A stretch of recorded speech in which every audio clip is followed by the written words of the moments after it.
Salamlar, xoş gördük sizləri. Uzun fasilədən sonra podkast layihəmizə davam edirik. Bugünkü mövzumuz isə niyə işdən bezib biz işləmək istəmirik və nifrət edirik işə? Çünki bu halla çox tez-tez rastlaşırıq. Məndə də olub, yəqin ki, izləyənlərdə də olub.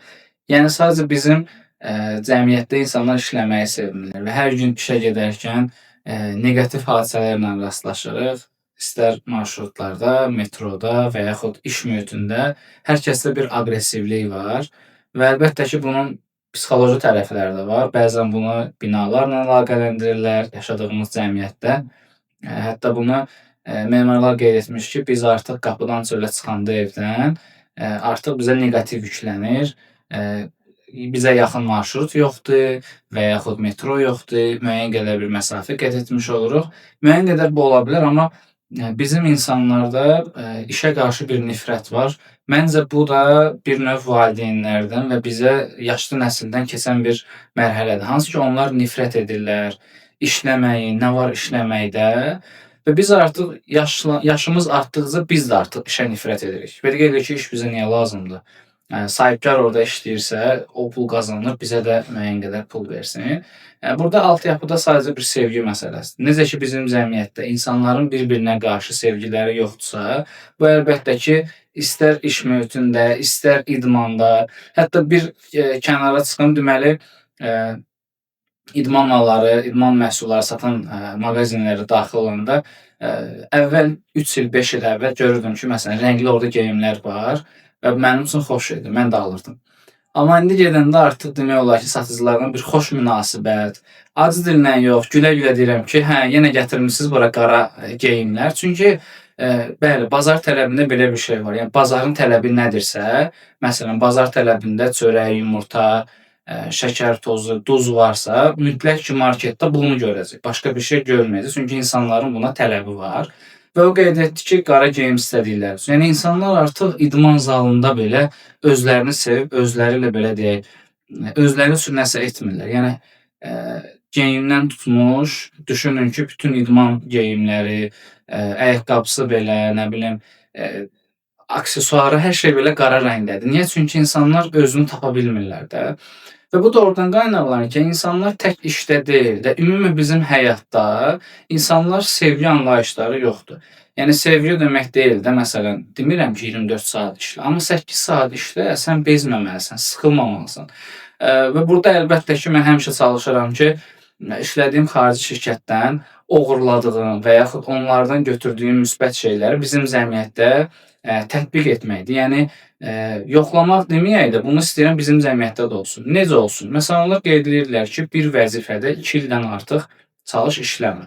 Amma 2 ildən artıq işləyirsənsə, demək ki, onu sevirsən və hər gün sevmək üçün çalışmalısın. Nümunə nədir? Məsələn, bizdə sistem mühəndisi vardı və hər gün ərazidə onun işə çıxanda yoxlamalı olduğu şeylər var. Məsələn, tutalım ki, mən ofisə gəlmişəm, işıq aksesuarları hamısını yoxlayıram, hamısını yandırıb, məsələn, mənim bir kağızım var. Buna yoxlama listi deyirlər, checklist. Mən hər gün yoxlayıram. Tutalım ki, nə işıq var, yoxlayıram, yazıram ki, işlətdim, qaydasındadır, işlətməyə hazırdır. Yəni hazır vəziyyətdədir. Yəni problem çıxmayıb. Problem çıxsa yazıram ki, problem çıxıb, məsələn, tutalım da lampalar dəyişməlidir və yaxud işıq dəyişməlidir. Mikrofonlar falan, hər şey bir-bir yoxlayıram və yazıram ki, hər şey qaydasında. Yəni studiya işlətmə vəziyyətinə, işləmə vəziyyətinə hazırdır. Və bizdə bu iş şəraitində bu var idi. Əfsuslar olsun ki, məsələn, mən bunu yeri şirkətləri biz görə bilmirdik. Hər gün hər bir vəzifənin etməli olduğu o checklist qayda var. Mən işə gəldim, telefonum işləyir, kompüterim işləyir, internetim var. Məsələn, mən bəzən bir hadisəyə rastlaşmışdım. Bir yeri şirkətdə bir şirkət rəhbəri mənə qeyd etmişdi ki, bizdə bir əməkdaş gəlib işə saat 8-də və saat 10-da əməkdaşdan xəbəri yoxdur.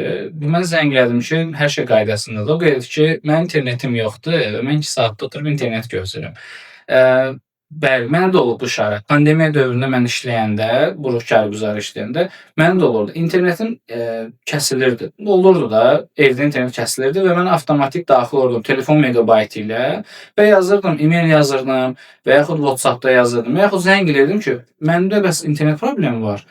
Müəyyən qədər əgər problem olsa mənə WhatsApp üzərindən geri dönüş edin və yaxud SMS üzərindən və yaxud zəng üzərindən. Amma internet üzərindən alınmır, çünki mən kompüterə öz meqabaytımı qoysam daha çox internet sərfiyyatı və yaxud daha çox pulum gedəcək.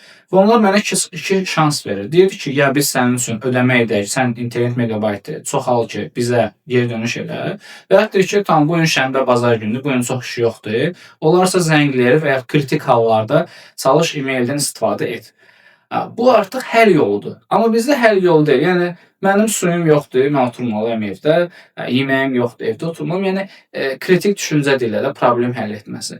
Və ona görə bu xarici mənə bunu qeyd edir ki, əgər çalış özündə potensial görürsənsə və hədəflərin varsa, 2 ildən çox bir vəzifədə işləmə. Amma işləyəndə də bu rutin, gündəlik gördüyün işdən çalış bezmə. Necə ki, mən gəlib hər gün düşünün ki, bax sizin işiniz 5 gün ərzində hər gün işə gəlib, işə başlamamışdan əvvəl avadanlıqları yoxlayıb, hər şey qaydasındadır, hər şey yoxlayır. Bu məsələdir. Hətta xaricdə də belə bir şey var ki, siz işlətdiyiniz avadanlığı öncədən yoxlayırsınız, işə hazırdır, işlədirsiniz. Hətta işi bitirəndən sonra yenidən yoxlayırsınız ki, işə hazırdır və təhvil verirsiniz. Çünki əgər problem olsa, növbəti gündə artıq təhvil alan şəxs ilə təhvil verən şəxs arasında bir uyğunluq olmalı ki, həqiqətən işləyir.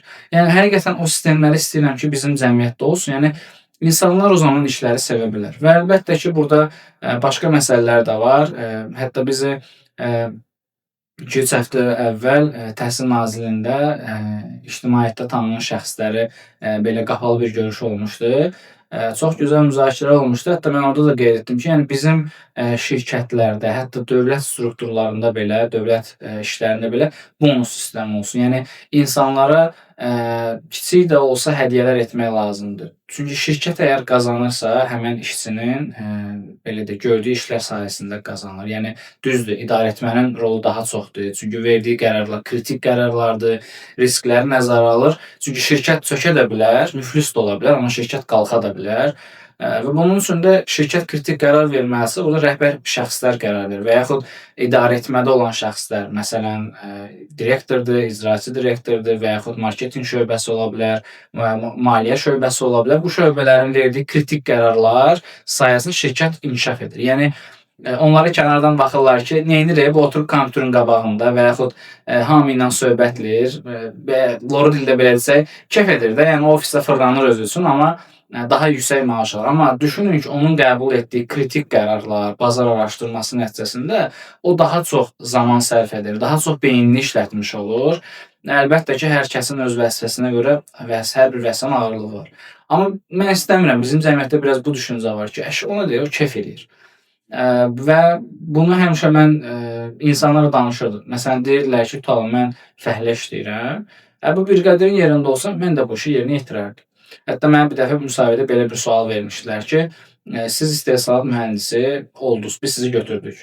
10 nəfər fəhlə heyəti var və onlarda hər hansı bir hadisə baş verir. Məsələn, biri mədəsi ağrıyır, birinin başı ağrıyır, birinin ailəsinə problemi çıxır və o 10 nəfərdən 3 nəfər yoxdur. Nə edərsiniz?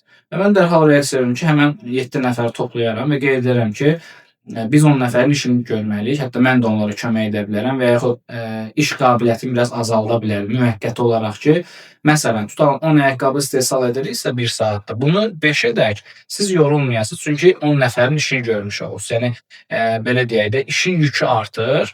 Və mən ona belə izah edəndə belə bir reaksiya gəlmişdi mənə ki, bəs siz niyə şöbə müdirinə və yaxud zavod müdirinə xəbər etmirsiniz? Mən deyirdim ki, mən əgər istehsalat mühəndisiyəmsə, mühəndis artıq qərar verməlidir.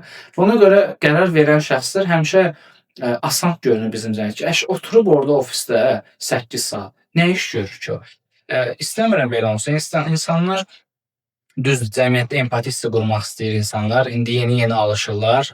Digər şəxsin yerinə özünü qoymağa çalışır ki, o çətindir, bu qədər işlər görür gün ərzində. Amma ən əsas məsələ işə nifrətdir. Yəni əfsuslar olsun ki, bu yaşlı nəsil tərəfdən bizim cəmiyyətə yer edilir ki, işi sevməyin, işləməyin, həmişə onlar qazanacaq, siz qazanmayacaqsınız. Bu mənfi düşüncələrdən çıxmaq lazım. Yəni gördüyünüz praktikada artıq məqalələrdə, internet saytlarında siz görə bilərsiniz ki, böyük şirkətlərin rəhbərləri çıxır bunu danışır. Deyir ki, məsələn, mən bonus verirəm, maaşları hər il artırıram. Niyə? Çünki mənim işçi heyətim daha yaxşı iş görür. Məsələn, 30 günlük işi 20 gündə bitirir. 1 ildə bitməli olduğu layihəni tutalım 300 günə bitirir. 2 ay bizi qabağa salır. Yəni daha çox qazanırıq və bu şirkətlər arası bonus sistemi varsa, yəni bizim şirkətlərdə də bu olmalı. Əgər sizin şirkətdə görürsünüz ki, mühit o deyil, dəyər verilmirsə, hə, o zaman siz qərar verib başqa bir şirkət axtara bilərsiniz, başqa iş axtara bilərsiniz və yaxud indiki zamanda insanlar şikayət edir, amma Upwork-da freelance işlər var. Hər hansı bir peşəni seçib orada mütəxəssis olmaq üçün təlimlər, kurslar alsanız, müəyyən bir təcrübə toplasanız, o zaman siz Upwork kimi digər şirkətlərdə işlər tapa bilərsiniz. Yəni sərbəst işlər tapa bilərsiniz. Yəni sadəcə burdan istəyirəm insanlar bilsin ki, işi sevmək lazımdır.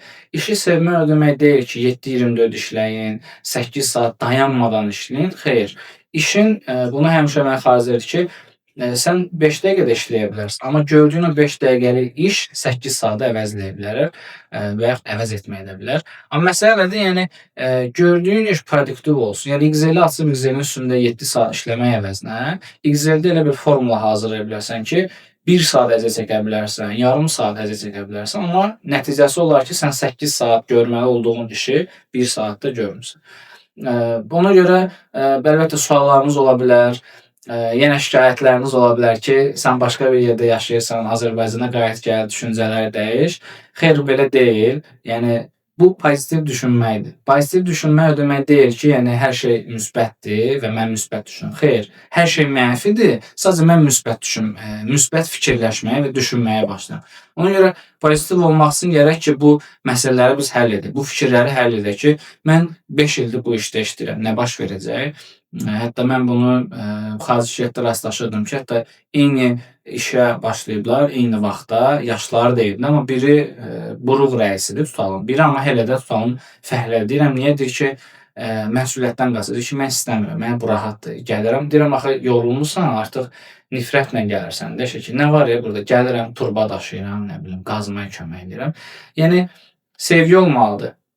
İşə qarşı sevgi olandan sonra, əlbəttə ilk öncə özünə sevgidir. Özünə, ailənə, ətrafına sevgi varsa, işdə də sevgi olacaq. Amma heç zaman bu düşüncədə olmayın ki, işləyirəm, amma nə var ya bu işdə? Yəni iş axı sizə pul gətirir. Yəni bu həyatının adi qaydasıdır. Həyatda qalmaq üçün insan işləməlidir, pul qazanmalıdır və o pul ilə həyatda qalmaq üçün çalışmalıdır. Bu yazılmış qaydadır. Bunu kimsə poza bilməz. İzlədiyiniz üçün təşəkkür edirəm. Səhifədə izləmədə qalın və ən əsaslı suallarınız ola bilər və yaxud bu mövzu ilə bağlı sizin də təklif və şikayətləriniz ola bilər. Rəy bölməsində yazarsınız, birlikdə danışarıq və sağlam cəmiyyət üçün birlikdə addım ataq. Sloqanımız Be Positive.